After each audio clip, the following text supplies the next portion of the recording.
Patuloy ang investigasyong isinasagawa ng kapulisan ng Bayumbong Police Station kaugnay sa viral video ng bullying incident sa Nueva Vizcaya General Comprehensive High School.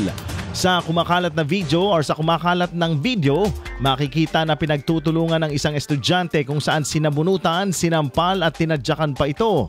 Kinumpirma ng pamunuan ng NVGCHS ang insidente at naglabas ng kanilang opisyal na pahayag. Ayon sa pamunuan ng paaralan, pagkatanggap umano nila ng impormasyon, agad nilang isinagawa ang nararapat na hakbang alinsunod sa Child Protection Policy ng Department of Education at sa mga umiiral na patakaran ukol sa pag-uugali ng mag-aaral.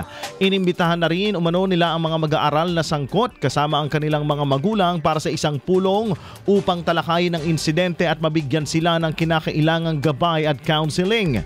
Dahil dito, maraming netizens ang nagpahayag ng kanilang pagkabahala, pagkagalit at pag-aalala kaugnay sa bullying na nangyari sa mga paaralan. Samantala, nakipagkita naman si Governor Attorney Jose Gambito sa biktima kasama mga magulang nito upang magpaabot ng tulong na kinakailangan ng biktima tulad ng scholarship at tulong medikal.